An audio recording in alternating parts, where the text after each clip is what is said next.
Everyone, कैसे हैं आप सब लोग। होपफुली सब लोग बहुत अच्छे होंगे। Welcome back to our YouTube channel easy solutions. So guys, ये है आप लोगों के लिए एक वन शॉट रिवीजन वीडियो, जिसके अंदर हम एक ही वीडियो में कंप्लीट करने वाले हैं carbon and its compound complete chapter. ये वीडियो आप लोगों के लिए बहुत ज्यादा हेल्पफुल होने वाली है। अगर आप एग्जाम से एक दिन पहले भी इस वीडियो को देखते हैं तो आपका ये चैप्टर इस वीडियो से कंप्लीट हो जाएगा। चलिए स्टार्ट करते हैं। बात करते हैं कार्बन एंड कंपाउंड की। जैसे कि इसके नाम से पता चल रहा है कि आपको इस वीडियो में किसके बारे में पढ़ना है, कार्बन के बारे में पढ़ना है और उसके कंपाउंड्स के बारे में पढ़ना है। कार्बन एक कैसा मॉलिक्यूल है, किस तरीके से वो कंपाउंड बनाता है, किस तरीके से वो बिहेवियर शो करता है, क्या कुछ उसकी प्रॉपर्टीज है, ये सब चीजें आप आज की वीडियो में जानने वाले हैं। सबसे पहले बात करते हैं कि कार्बन मेटल है, नॉन मेटल है या मेटालॉइड है। तो कार्बन एक नॉन मेटल एलिमेंट है। ये सारी की सारी अपनी नॉन मेटालिक प्रॉपर्टीज शो करता है। सेकंड, कार्बन का जो साइज होता है ना, वो बहुत छोटा होता है, उतना बड़ा साइज कार्बन का नहीं होता है। कार्बन काफी सारे कंपाउंड्स के फॉर्म में हमारे एनवायरमेंट में एग्जिस्ट करता है। हमारे आसपास लगभग काफी चीजों के अंदर हम कार्बन को देख सकते हैं। काफी सारी जो हमारी डेली लाइफ की चीजें हैं उन सबके अंदर कार्बन पाया जाता है।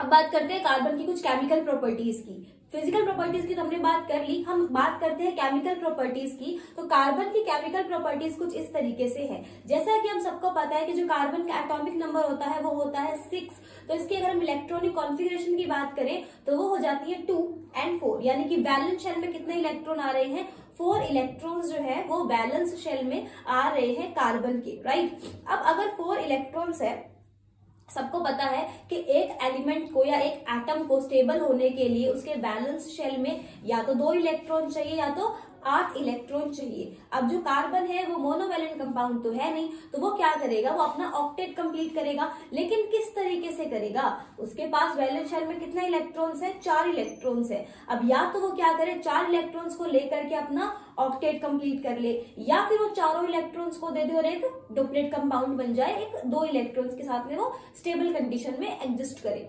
बट दोनों ही कंडीशन पॉसिबल नहीं हो पाती है कार्बन के टाइम पे। क्यों? कार्बन के टाइम पे ऐसा क्या है कि कार्बन नहीं सेटिस्फाई कर पाता है दोनों ही कंडीशंस को, क्योंकि अगर कार्बन क्या करे, 4 इलेक्ट्रॉन्स को ले ले। अब थोड़ा सा आप लोग थोड़ा सा ना सपोज कीजिए चीजों को कि कार्बन के पास में 4 प्रोटॉन्स और 4 इलेक्ट्रॉन्स हैं। अगर कार्बन 4 इलेक्ट्रॉन्स को और ले लेता है, अब कार्बन के पास कितने इलेक्ट्रॉन हो गए टोटल, वैलेंस शेल में 8 इलेक्ट्रॉन और 2 उसके पहले के थे, यानी कि टोटल हो गए 10 इलेक्ट्रॉन, राइट। प्रोटॉन कितने हैं, 6 प्रोटॉन है, सॉरी 4 नहीं है, 6 प्रोटॉन है। तो 6 प्रोटॉन और इलेक्ट्रॉन कितने, 10 इलेक्ट्रॉन। क्या इतने इलेक्ट्रॉन्स को न्यूक्लियस का पॉजिटिव चार्ज होल्ड कर पाएगा? नहीं कर पाएगा। 6 प्रोटॉन 10 इलेक्ट्रॉन को होल्ड नहीं कर सकते हैं, इसलिए कार्बन जो है वो 4 इलेक्ट्रॉन्स को गेन नहीं करता है। अब सेकेंड कंडीशन पे आते हैं। सेकेंड कंडीशन है कि कार्बन अपने 4 इलेक्ट्रॉन्स को दे दे तो क्या हो जाए। अगर कार्बन अपने 4 इलेक्ट्रॉन्स को दे देता है, डिनोट कर देता है, वेल एंड गुड, उसके 2 इलेक्ट्रॉन कंप्लीट करके वो डुप्लेट बना सकता है। बट ऐसा भी कार्बन नहीं कर सकता है। क्यों? क्या ऐसी मजबूरी है कार्बन की? तो कार्बन की मजबूरी कुछ ऐसी है कि अगर कार्बन अपने 4 इलेक्ट्रॉन्स को लूज करता है तो उसे बहुत ज्यादा एनर्जी देनी पड़ेगी। जब भी एक एलिमेंट, एक एटम अपने इलेक्ट्रॉन को लूज करता है तो साथ में वो बहुत सारी एनर्जी भी लूज करता है। अगर कार्बन 1 या 2 इलेक्ट्रॉन तो लूज करे तो कोई दिक्कत नहीं, बट 4 इलेक्ट्रॉन्स को लूज करना, इसमें बहुत बहुत बहुत ज्यादा एनर्जी कार्बन को देनी पड़ेगी, एंड उतनी ज्यादा एनर्जी कार्बन नहीं दे पाता है। तो अब कार्बन क्या करता है? अब कार्बन करता है शेयरिंग, कि ना मैं ले सकता हूं ना मैं दे सकता हूं, लेकिन मैं ऐसे भी नहीं रह सकता हूं क्योंकि कार्बन अनस्टेबल स्टेट में एग्जिस्ट करेगा। अपने आप को स्टेबल करने के लिए कार्बन क्या करता है, कार्बन अपने वैलेंस शेल के 4 इलेक्ट्रॉन्स को शेयर करता है बाकी सारे एलिमेंट्स के साथ में। काफी सारे एलिमेंट्स के साथ में, non metal as well as metal, दोनों के साथ में क्या करता है, कार्बन अपने कंपाउंड्स बनाता है। बहुत सारे कंपाउंड्स हम देखते हैं, carbon monoxide, carbon dioxide, methane, ethane, काफी सारे एलिमेंट्स के साथ में कार्बन क्या करता है, कंपाउंड बनाता है। मोस्टली कार्बन जो है वो हाइड्रोजन के साथ अपना कंपाउंड ज्यादा तरीके से, मतलब ज्यादा इजीली बना पाता है, क्योंकि कार्बन जो है वो हाइड्रोजन के साथ जब अपने इलेक्ट्रॉन्स को शेयर करता है तो वो बहुत एक स्टेबल स्टेट में एग्जिस्ट करता है। अब बात करते हैं वर्सेटाइल नेचर ऑफ कार्बन की। कार्बन वर्सेटाइल नेचर क्यों शो करता है? पहले वर्सेटाइल नेचर का मतलब मैं आप लोगों को थोड़ा सा बता देती हूँ। एक पर्सन जो काफी सारे रोल तरीके से निभा लेता है उसको हम बोलते हैं वर्सेटाइल एक्टर। मतलब एक एक्टर जो है वो बाप का रोल, माँ का रोल, पिता का, मतलब सब, पिता का रोल, भाई का रोल, काफी सारे रोल एक साथ निभा रहा है, तो उसको हम क्या बोलेंगे कि ये तो बहुत एक वर्सेटाइल नेचर का एक्टर है, ये बहुत वर्सेटाइल एक्टर है। उसी तरीके से कार्बन भी बहुत सारे रोल निभाता है, इसलिए हम कार्बन को बोलते हैं वर्सेटाइल नेचर ऑफ कार्बन। ठीक है, अब कार्बन क्या करता है, कार्बन एक कंपाउंड के फॉर्म में भी एग्जिस्ट करता है, कार्बन गैसीय स्टेट में भी एग्जिस्ट करता है, कार्बन एक चैन की फॉर्म में भी एग्जिस्ट करता है। यस गाइस, कार्बन एक इकलौता ऐसा एलिमेंट है पूरी पीरियोडिक टेबल के अंदर जो एक चैन की फॉर्म में भी एग्जिस्ट कर सकता है, like methane, ethane, butane, propane, hexane, pentane, ये सब हम पढ़ेंगे आगे चल करके कि कार्बन किस तरीके से एक चैन की फॉर्म में एग्जिस्ट करता है। लेकिन फिलहाल के लिए आप इतना जाने कि कार्बन जो है वो एक चैन की फॉर्म में एग्जिस्ट करता है। इस प्रॉपर्टी को कैटाइनेशन प्रॉपर्टी बोलते हैं। कैटाइनेशन प्रॉपर्टी जो है वो सिर्फ कार्बन के पास ही होती है और कोई भी एलिमेंट और कोई भी कंपाउंड इस प्रॉपर्टी को शो नहीं करता है। तो कार्बन के पास में कौन सी प्रॉपर्टी है, कैटाइनेशन की प्रॉपर्टी है कार्बन के पास में कि कार्बन एक चैन की फॉर्म में एग्जिस्ट कर सकता है। नेक्स्ट हम बात करते हैं सैचुरेशन और अनसैचुरेशन के बारे में। सैचुरेटेड कंपाउंड और अनसैचुरेटेड कंपाउंड क्या होते हैं। सैचुरेटेड कंपाउंड वो होते हैं कि जब कार्बन सिंगल बॉन्ड के साथ में एग्जिस्ट करता है तो उस कंपाउंड को हम क्या बोलते हैं, सैचुरेटेड कंपाउंड। और जब कार्बन सिंगल बॉन्ड के अलावा डबल या ट्रिपल बॉन्ड में एग्जिस्ट करता है तो उसको हम क्या बोलते हैं, उसको हम बोलते हैं अनसैचुरेटेड कंपाउंड। तो कार्बन दोनों ही फॉर्म में एग्जिस्ट करता है, सैचुरेटेड कंपाउंड में भी और अनसैचुरेटेड कंपाउंड में भी। अगर हम क्या करते हैं, एक सिंगल बॉन्ड को ब्रेक करते हैं तो एक इलेक्ट्रॉन इधर वाले एलिमेंट के पास में जाएगा, दूसरा उधर वाले एलिमेंट के पास में चला जाएगा। जो दो एलिमेंट के बीच में एक बॉन्ड बना हुआ है ना, अगर उसको ब्रेक करें तो दोनों के पास में एक एक एलिमेंट पहुंच जाएगा, जिसकी वजह से उस एलिमेंट में क्या आ जाएगी, सैचुरेशन आ जाएगी। सैचुरेशन का मतलब होता है अगर आप किसी भी चीज को बीच में से डिवाइड कर रहे हो तो उसके दोनों पार्ट इक्वल स्टेट में एग्जिस्ट कर रहे हैं, वो आइडेंटिकल है, तो उसको हम क्या बोलते हैं, उसको हम सैचुरेशन बोलते हैं। और सेकेंड कंडीशन है जहां पर ब्रेक करने पर एक जैसी चीज ना मिले, लाइक अगर क्या करें, एक पर्सन को इस तरीके से काट दिया जाए, हॉरिजॉन्टल काट दिया जाए, तो उसकी अपर बॉडी और लोअर बॉडी क्या होगी, दोनों डिफरेंट होगी। अगर एक पर्सन को इस तरीके से बीच में से काटा जाए तो उसकी लेफ्ट बॉडी और राइट बॉडी एक जैसी होगी। तो जब एक जैसी आइडेंटिकल पोजीशन आ रही है तो उसको हम सैचुरेशन बोलते हैं और दूसरी वाली कंडीशन को हम अनसैचुरेशन बोलते हैं। तो होपफुली आप लोगों को सैचुरेशन और अनसैचुरेशन का कंसेप्ट समझ में आ गया होगा। अब बात करते हैं कि कार्बन जो है वो किस तरीके से अपने एलोट्रोप्स को शो करता है। तो कार्बन के 3 एलोट्रोप्स होते हैं, ग्रेफाइट, डायमंड एंड फ्लोरेंस। तो ये तीनों ही एलोट्रोप जो है ये काफी यूजफुल है। मैं आपको एक एक करके बताती हूँ। सबसे पहले बात करते हैं ग्रेफाइट की। तो ग्रेफाइट जो है वो काफी सारी जगह पे यूज होता है, लाइक पेंसिल में आपको पता है पाया जाता है। ग्रेफाइट थोड़ा थोड़ा क्या होता है, वो कुछ इलेक्ट्रिसिटी कंडक्टेंस भी होता है, वो थोड़ा सा कंडक्टिव नेचर का होता है। थोड़ा सा क्यों बोल रही हूं मैं, क्योंकि सारे नॉन मेटल जो होते हैं वो नॉन कंडक्टिव नेचर के होते हैं। सिर्फ ग्रेफाइट है तो हालांकि वो भी नॉन मेटल, क्योंकि वो कार्बन का एलोट्रोप है, बट वो कंडक्टिव होता है, लेकिन बहुत ज्यादा इलेक्ट्रिसिटी उससे जनरेट नहीं की जा सकती है। कुछ इलेक्ट्रिसिटी वो जनरेट कर सकता है ग्रेफाइट। नेक्स्ट बात करते हैं डायमंड की। तो डायमंड तो सबको पता है कितना ज्यादा एक्सपेंसिव है। अगर हम क्या करें, कार्बन को एक एक्सट्रीम प्रेशर और एक्सट्रीम टेम्परेचर पे रखें तो जो कार्बन है वो किस फॉर्म में एग्जिस्ट करेगा, वो डायमंड की फॉर्म में एग्जिस्ट करेगा। जो बोलते हैं कोयले की खदान में हीरे निकलते हैं, तो कोयले की खदान में हीरे क्यों निकलते हैं, कोयलों के अंदर जो बहुत ज्यादा एक्सट्रीम प्रेशर को बर्दाश्त करता है, जो बहुत ज्यादा एक्सट्रीम प्रेशर को बेयर करता है, वो डायमंड बन जाता है, बाकी सारे कोयले रह जाते हैं। ठीक है, तो ये डिफरेंस होता है कोयला और डायमंड के अंदर। नेक्स्ट फ्लोरेंस की बात करते हैं। तो फ्लोरेंस जो है वो हम डेली लाइफ में यूज नहीं करते हैं, ये रेडियो एक्टिव कंपाउंड है। ओके, तो ये कुछ बात हो गई कार्बन के बारे में। अब बात करते हैं हम इसके चैन के बारे में कि जो कार्बन है वो किस किस फॉर्म में एग्जिस्ट करता है, लाइक एल्केन, एल्कीन और एल्काइन। अब एक एक करके मैं आप लोगों को इनकी स्ट्रक्चर्स बनानी सिखाती हूँ। सो गाइज हम स्टार्ट करते हैं स्ट्रक्चर्स कार्बन की। तो सबसे पहले मैं आप लोगों को बताती हूँ हाइड्रोकार्बन्स के बारे में। जैसा कि आप लोगों को नाम से पता लग रहा है, what is hydrocarbon, hydrogen and carbon के कॉम्बिनेशन से जो मॉलिक्यूल बनते हैं, उन मॉलिक्यूल्स को, इन कंपाउंड्स को हम क्या बोलते हैं, हाइड्रो कंपाउंड्स बोलते हैं। Like methane, ethane, propane, butane, pentane, hexane, इस तरीके से काफी सारे कंपाउंड्स होते हैं। हम एक करके डिटेल में बात करते हैं इनके बारे में। सो गाइस, क्योंकि ये वन शॉट रिवीजन वीडियो है तो इसके अंदर आपको हर चीज का डिटेल सॉल्यूशन मिलने वाला है, तो इस वीडियो को आप लोग बिल्कुल भी स्किप ना करें, ये कंप्लीट वीडियो देखें। एग्जाम में आप लोगों के लिए काफी हेल्पफुल होने वाली है। इस एक ही लेक्चर से आपका कंप्लीट ये चैप्टर जो है ये पूरा हो जाएगा। तो बात करते हैं हाइड्रोकार्बन्स हमारे पास में कितने होते हैं। हमारे पास में 3 तरीके के हाइड्रोकार्बन्स पाए जाते हैं, एल्केन, एल्कीन और एल्काइन। तो एन, इन और आइन ये तीनों के तीनों क्या है, ये सफिक्स है। सफिक्स और प्रीफिक्स क्या होता है, प्रीफिक्स वो वर्ड होता है जो किसी भी वर्ड के स्टार्टिंग में लगता है, और सफिक्स वो वर्ड होता है जो कि किसी भी वर्ड के लास्ट में लगता है। लाइक जैसे कि मेरे पास में हाइड्रोकार्बन्स होते हैं meth, eth, prop, but, pent and hex.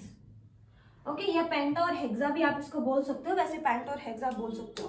तो देखिए ये 1 2 3 4 5 6, इनमें नंबर का क्या मतलब है, नंबर का आपको इनको लाइन वाइज ही क्यों याद रखना है, क्योंकि जो ये नंबर है ये कार्बन के नंबर है कि इसमें 1 carbon, 2 carbon, 3 carbon, 4 carbon, 5 carbon और 6 कार्बन प्रेजेंट होंगे। तो ये जो है ये आपके प्रीफिक्स है। इनके साथ में आपको सफिक्स लगाना है। लाइक मीथ के साथ में एन लगाओगे तो क्या बनेगा, मिथेन। जब मीथ के साथ में इन लगाओगे तो क्या बनेगा, मिथीन। जब मीथ के साथ में आइन लगाओगे तो क्या बनेगा, methyne, and so on. Ethane, ethene, ethyne, propane, propene, propyne, butane, butene, butyne, pentane, pentene, pentyne, hexane, hexene और हेक्साइन एंड सो ऑन। तो इस तरीके से हेक्सेन के बाद में भी हेप्टेन, ऑक्टेन, इस तरीके से काफी सारे नंबर है, लेकिन आपके सिलेबस में आपको ये 6 ही हाइड्रोकार्बन्स पढ़ने हैं। तो इस तरीके से आप लोग इनके नेम को लर्न करोगे। अब बात करते हैं इनके फॉर्मूलाज की, कि हम लोग इनके फॉर्मूलाज को किस तरीके से स्टडी करेंगे। तो मैं आपको इनका जनरल फॉर्मूला बताऊंगी। लाइक एल्केन का फॉर्मूला होता है मेरे पास में CnH2n+2। एल्कीन का क्या फॉर्मूला होता है, CnH2n, and alkyne is equal to CnH2n-2। तो इस तरीके से आपके पास में जनरल फॉर्मूलाज होंगे किसके लिए, एल्केन, एल्कीन और एल्काइन के लिए। अब आप जब फॉर्मूला पुट करोगे, जैसे कि आपने n की वैल्यू 1 पुट की, n की वैल्यू 1 का मतलब क्या हो गया, मिथेन।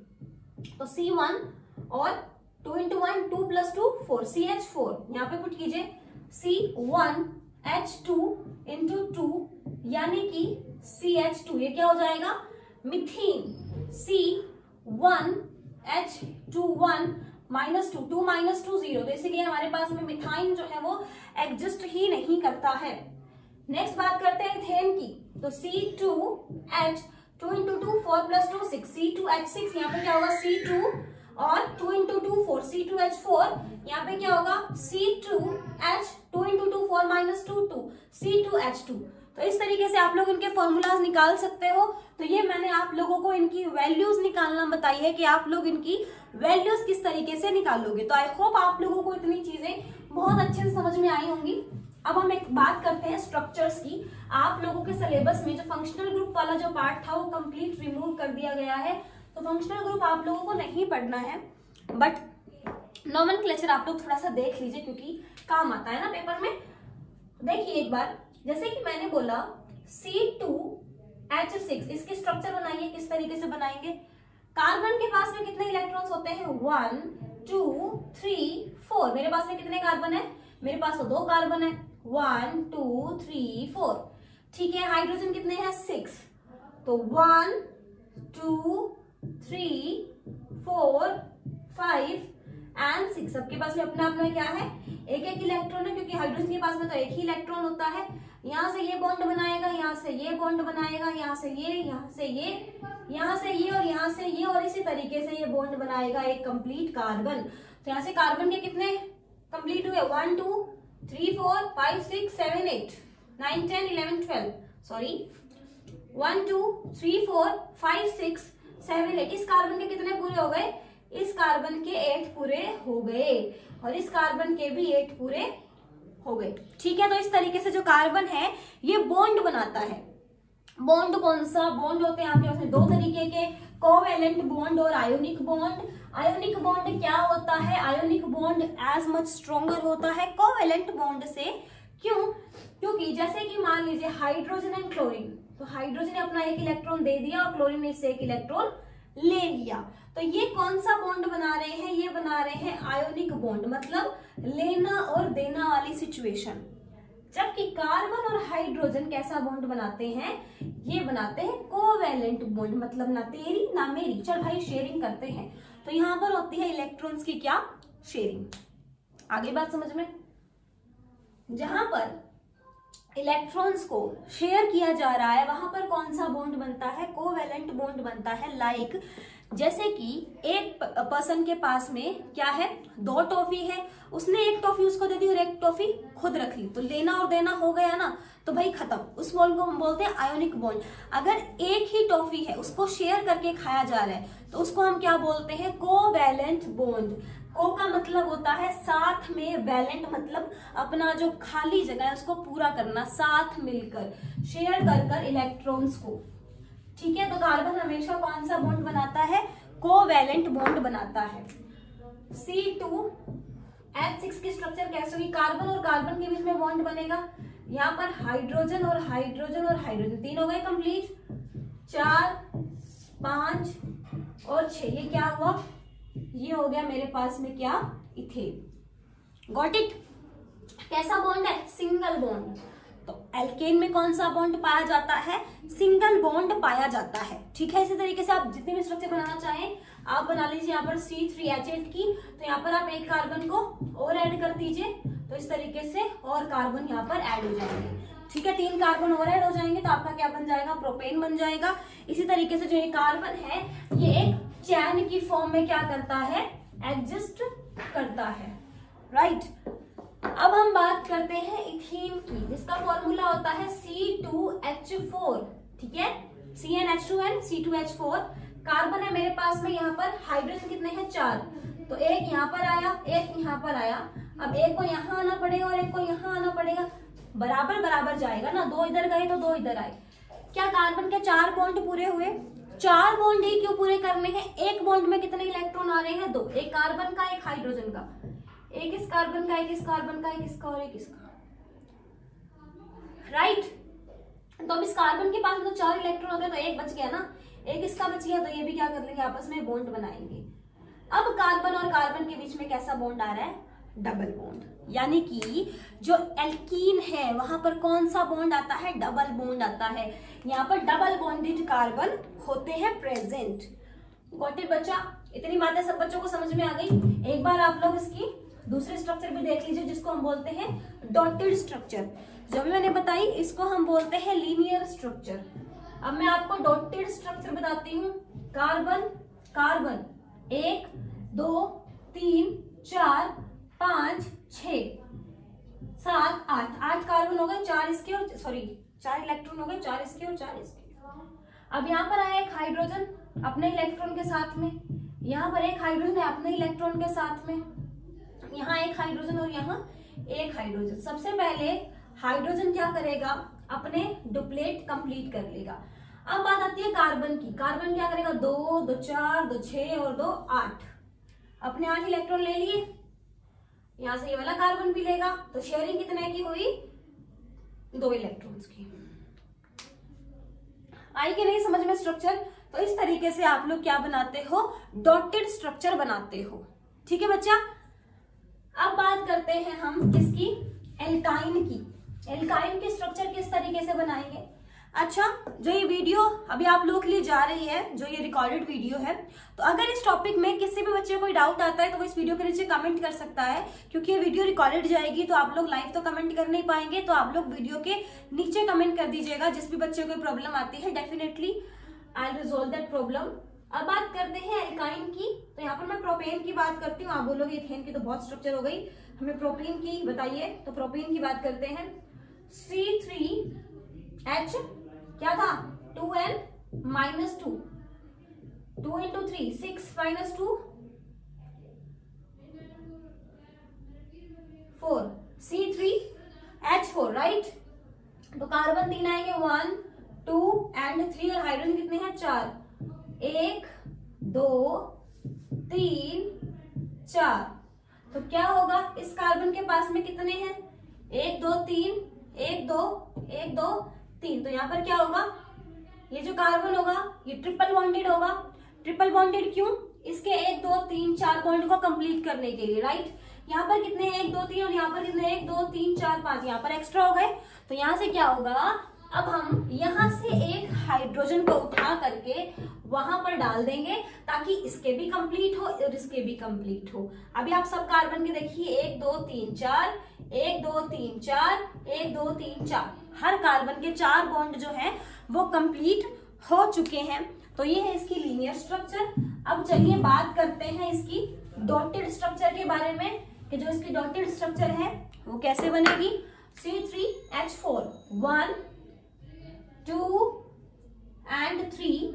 तो कार्बन के पास में कितने इलेक्ट्रॉन्स होंगे 1 2 3 4 1 2 3 4, इसके 1 2 3 4। तो इसने कैसे कंप्लीट किया अपने 1 2 3 4 5 6 और 7 8, इसके यहाँ से कंप्लीट हो गए। इसके 3 का इलेक्ट्रॉन और 4 इलेक्ट्रॉन हो गए कंप्लीट, 3 और 1 4। ये कैसे करेगा 3 3 6 7, एक बाकी है वो कहां से लेगा हाइड्रोजन से। हाइड्रोजन का यहाँ पर डुप्लेट कंप्लीट, यहाँ हाइड्रोजन का डुप्लेट कंप्लीट, यहाँ भी हाइड्रोजन का डुप्लेट कंप्लीट, हाइड्रोजन कंप्लीट, और ये यहाँ पर 1 2 3 4 5 6 7 8, ये यहाँ पर कार्बन कंप्लीट। तो ये बन गई इसकी डॉटेड स्ट्रक्चर। आप लोगों को लास्ट में ये ध्यान रखना है कि कार्बन के पास में उसका ऑक्टेट कंप्लीट हो रहा हो, मतलब कार्बन के पास में 8 इलेक्ट्रॉन्स पूरे होने चाहिए तब आपकी स्ट्रक्चर कंप्लीट बनेगी। अगर बॉन्ड की बात कर रहे हो तो 4 बॉन्ड बनने चाहिए। इन चीजों का ध्यान रखोगे तो आप लोगों का इजीली स्ट्रक्चर बन जाएगा। अब बात करते हैं जब कोई फंक्शनल ग्रुप इनके साथ में अटैच होता है तो किस तरीके से। फंक्शनल ग्रुप हमारे पास में बहुत सारे होते हैं लाइक OH Cl, ठीक है, हाँ OH। OH क्या होता है मैं बता देती हूँ एक बार आपको, अल्कोहल। नेक्स्ट आता है CHO, ये कौन सा फंक्शनल ग्रुप होता है एल्डिहाइड। नेक्स्ट होता है COOH, ये कौन सा होता है ऑक्सैलिक कार्बोक्सिलिक ग्रुप, सॉरी ये होता है कार्बोक्सिलिक ग्रुप। मैं आपको एक एक करके सारा अच्छे से समझाऊंगी। ये होता है कार्बोक्सिलिक ग्रुप। नेक्स्ट आता है OL, sorry double bond O, ये होता है कीटोन ग्रुप। ये आपका होता है कीटोन ग्रुप, ठीक है, डबल बॉन्ड O। तो ये कुछ आपके पास में ग्रुप्स होते हैं। अल्कोहल, इसका पीछे हम क्या लगाते हैं, इसका सफिक्स लगता है AL। एल्डिहाइड क्या लगता है एल्डिहाइड में, अल्कोहल में लगता है OL, एल्डिहाइड में लगता है AL, कार्बोक्सिल में लगता है OIC और कीटोन में लगता है ON। जैसे कि अगर मीथेन के साथ में अल्कोहल ग्रुप जोड़ दिया जाए यानी कि CH4 के साथ में, जैसे यहाँ पर देखिए आप लोग CH4 है ना, एक हाइड्रोजन को रिप्लेस करके फंक्शनल ग्रुप आ जाएगा, बना देगा CH3OH। क्या बनेगा मिथेनॉल, मिथेन नहीं मिथेनॉल, क्योंकि पीछे क्या लगा है अल्कोहल ग्रुप लगा है। अगर एल्डिहाइड ग्रुप जो लग जाए तो क्या बोलेंगे methanal, carboxylic methanoic, ketone methone methanone, sorry methanone, ठीक है मिथेनॉन। समझ में आ गई बात। Methane sorry methanal, methanol, methanoic और मिथेनॉन। तो इस तरीके से फंक्शनल ग्रुप बनते हैं। मैं एक बार आपको कंप्लीट बता देती हूँ कि फंक्शनल ग्रुप किस तरीके से जुड़ते हैं। मैंने आपको फंक्शनल ग्रुप का ब्यौरा एक बार दे दिया है। कार्बोक्सिलिक ग्रुप को आप फॉर्मिक एसिड भी बोलते हो, जिसको हम मिथेनोइक भी बोलते हैं। जैसे कि मेरे पास सबसे पहले आता है OH। OH को कैसे जोड़ूंगी मैं, CH4 थी ना मेरे पास स्ट्रक्चर, इसमें एक हाइड्रोजन को रिप्लेस कर देते हैं तो बनेगा CH3OH, जिसको हम क्या बोलते हैं, जैसे मेरे पास में मिथेन था तो मिथेन पीछे OH है तो क्या लगता है ओल, तो मिथेनॉल। अब मेरे पास में है CH4, यहाँ पर मैं जोड़ रही हूँ CHO ग्रुप, तो CH तो यही रहेगा ना बच्चा, तो क्या बन जाएगा CHO। ये क्या है एल्डिहाइड ग्रुप है, तो मिथेनॉल के साथ में अगर हम इसको जोड़ेंगे तो क्या बनेगा, CH2 एंड CH3OH, ये भी कुछ इस तरीके की, क्योंकि CHO तो है ना, H3, ये भी कुछ ऐसा ही जाएगा। इसको मैं आपको इथेन के साथ में समझाती हूँ, ज्यादा सही तरीके से समझ में आएगा। इथेन का स्ट्रक्चर मेरे पास में होता है C2, और ये सब में ना आप लोगों को एक चीज याद रखनी है कि जितने फंक्शनल ग्रुप है ये सिंगल बॉन्डेड कार्बन के साथ नहीं जुड़ते हैं, डबल और ट्रिपल के साथ में नहीं जुड़ते हैं। अगर मैं इसके साथ में CHO जोड़ दूं, ठीक है, CHO जोड़ दूं, अगर मैं H जोड़ दूं तो एक H जा रहा है, मतलब कि H कितने बचे, 5, ठीक है, 5 बचे। अब क्योंकि मैं एक H जोड़ रही हूं तो 5 बचे। अब OH, C2 तो ऐसा ही रहेगा ना, क्योंकि CHO है तो ये अलग से नहीं जुड़ता है, तो ये इसी के साथ ही जुड़ता है, तो ये बन जाएगा आपका इथेनॉल। अब बात करते हैं ओइक एसिड की, ये ओइक एसिड कैसे जुड़ता है। तो ओइक एसिड तो मेरे पास में ये होता है ना COOH, जिसकी स्ट्रक्चर कुछ ऐसी होती है, COH डबल बॉन्ड O, कुछ ऐसी स्ट्रक्चर होती है इसकी। CHO की स्ट्रक्चर कैसी होती है, COH, ये साथ में जुड़ता है, डबल बॉन्ड O अलग नहीं लगता, ये साथ में जुड़ता है OH। Got it. ये होती है किसकी, कार्बोक्सिलिक की, और ये भी OH साथ में लगता है, ठीक है। अब इसको कैसे जोड़ेंगे, जैसे कि मेरे पास में C2H6 है, इसको कैसे करेंगे, CH5COOH। ये क्या बना मेरे पास में, एक कार्बन और एक कार्बन, 2 कार्बन हो गए, क्या बना, ईथ, और कौन सा एसिड लग रहा है, कार्बोक्सिलिक, तो क्या बनेगा, इथेनोइक। इथेनोइक बन जाएगा ये। अब आप बोलोगे मैम मिथेनॉइक कैसे बनाएंगे, तो मिथेनॉइक तो है ही COOH, ये खुद मिथेनॉइक ही तो है, इसको फॉर्मिक एसिड तो बोलते हैं, और हम उसको फॉर्मल्डिहाइड भी एसिड बोलते हैं, ठीक है।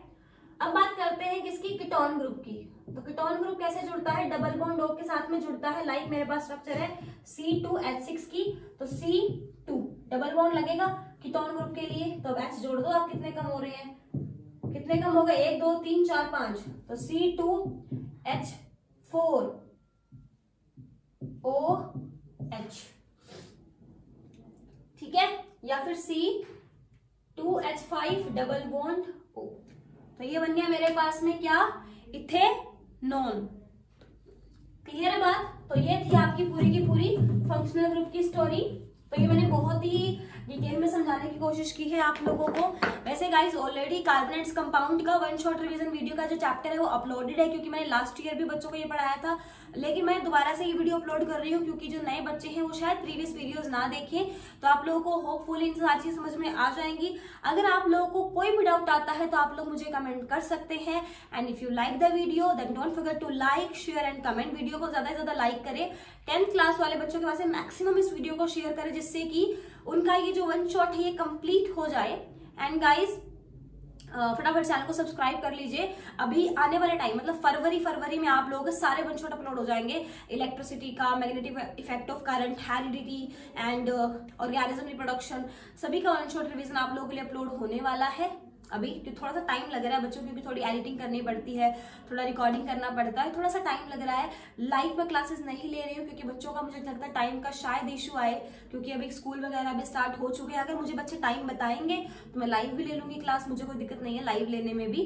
तो आप लोग मुझे जैसा भी हो बता दीजिए, एंड वीडियो को ज्यादा से ज्यादा लाइक करें, शेयर करें, कमेंट करके मुझे बताएं कि आप लोगों को लेक्चर कैसे लग रहे हैं, and don't forget to subscribe. Thank you.